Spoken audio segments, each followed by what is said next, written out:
Every day, I see people over 50 walk into my office and say the same thing. Doctor, I walk every day, but I still feel worse. They are tired, their knees hurt, their back feels stiff, their legs feel heavy, and many of them are confused because walking is supposed to be healthy, right? It is, but only when you do it the right way. I remember one woman, Mary, who came in at 62. She told me proudly that she walked almost every evening for 40 minutes. But when I asked how she walked, it became clear right away. She started out too fast, looked down at her phone the whole time, and wore old shoes with flat soles. By the end of her walk, her neck hurt more than her legs. She was doing the right activity with the wrong habits. That is the real problem for many people after 50. Walking can be one of the best things you do for your health. It helps your heart, your blood flow, your joints, your balance, and even your mood. But after 50, your body changes. Your muscles get weaker if you do not use them well. Your joints get stiffer. Your balance is not as sharp. Your recovery is slower.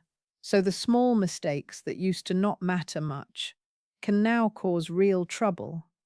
That is why I want to talk to you like I would talk to a patient sitting right in front of me, not with fancy words, just simple truth. Because a lot of people think they are helping themselves with walking, when in reality they are slowly wearing themselves down. The first mistake is starting too fast. I see this all the time. A person steps outside and immediately begins walking at full speed, like they are trying to finish a race. But your body does not like that. Your muscles need a few minutes to wake up. Your joints need time to loosen. Your heart needs time to settle into the rhythm of movement. If you rush at the start, your body gets shocked instead of prepared. A man named Robert once told me he always got sore after his walks, even though he only walked 20 minutes a day. When I watched him walk, I saw the problem in the first 30 seconds. He launched himself forward like he was late for a bus. No warm-up, no easy pace, just full speed from the first step. I told him to begin with 5 slow minutes every time, not lazy walking, just calm walking. After that, he could speed up. A few weeks later, his soreness dropped a lot. Sometimes the fix is that simple. The second mistake is bad posture. This is a big one. Many people walk with their head pushed forward, shoulders rounded, and their eyes glued to the ground. It may not feel like a big deal, but it puts stress on the neck, upper back, and lower back. It also makes breathing shallower, so the walk feels harder than it should. I had a patient, Linda, who kept saying her neck hurt after every walk. She thought it was age. It was not age. It was posture.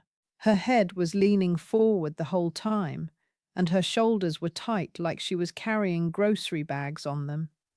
I asked her to imagine a string pulling the top of her head gently upward, eyes forward, chest open, shoulders relaxed. After she corrected that, the neck pain improved. Good posture does not mean standing stiff. It just means giving your body a better position to work in. The third mistake is wearing the wrong shoes. A lot of people do not pay enough attention to this. They wear old sneakers, soft slippers, or shoes with flat, worn-out soles. After 50, the padding under your feet often becomes thinner, and your feet need more support than they used to.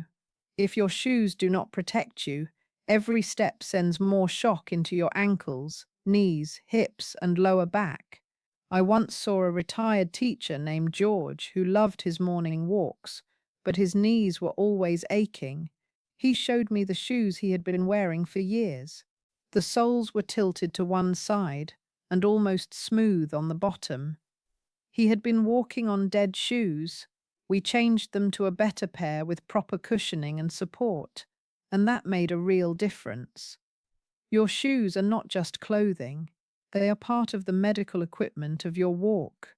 The fourth mistake is walking only once in a while, but doing it for a long time when you finally do walk. Some people do nothing all week and then take one giant walk on the weekend. They think that makes up for it. It does not. Your body likes regular movement. It responds better to smaller, steady walks than to one hard effort after days of sitting. There was a man named Sam who told me he walked 2 hours every Sunday and then sat most of the week. He thought that was enough, but his knees hurt and his energy stayed low. I explained that his body needed repeated signals, not one big surprise. When he started walking 20 to 30 minutes most days instead of one giant walk, he felt better. His body did not need punishment. It needed rhythm. The fifth mistake is letting your arms do nothing. A walk is not just about the legs. Your arms should move naturally with your steps. When your left leg goes forward, your right arm should swing forward too. That cross-body motion helps balance your body and keeps your movement smoother. If your arms stay stiff, your body has to work harder, and your back can feel it. I noticed this with a woman named Teresa. She walked with her hands folded tight in front of her, like she was guarding something. She said her back always felt tight after walking. When I showed her how to let her arms swing naturally, she laughed and said it felt strange at first, but after a few walks it felt easier. Her body was built to move that way. Sometimes the simplest movements are the ones we forget. The sixth mistake is walking while staring at your phone. This one is everywhere now. People walk with their head down, reading messages, scrolling, checking notifications, and they think they are being efficient. But when your head is down, your neck takes on more strain, your shoulders round forward, your breathing gets worse, and your attention goes away from the path in front of you. I had one patient, a younger-looking 58-year-old named Daniel, who fell on a sidewalk crack while looking at his phone. He was lucky, it was only a bad bruise, but after 50, a fall can be serious. That is when people break wrists, ribs, or even hips. A simple walk should not become a danger because of a screen. Put the phone away and let the walk actually be a walk. Listen to music if you want. Listen to a podcast if you want. Just keep your eyes where they belong. The seventh mistake is forgetting recovery. People think walking is so gentle that recovery does not matter. But even a good walk is still work for your body. If you never give your muscles time to relax, stretch, and refill with water, they stay tight and tired. That is when stiffness starts to build up. One of my older patients, Helen, used to finish every walk, sit down right away, and drink almost no water. She would wake up the next morning with tight calves and a stiff back. I told her to drink water after her walk and spend a few minutes stretching her legs, hips, and lower back. It was not complicated. It was just what her body needed. She was surprised that something so small could matter so much. But small, healthy habits add up fast after 50. Now, let me tell you something important. Walking is still one of the best things you can do for your health at this age.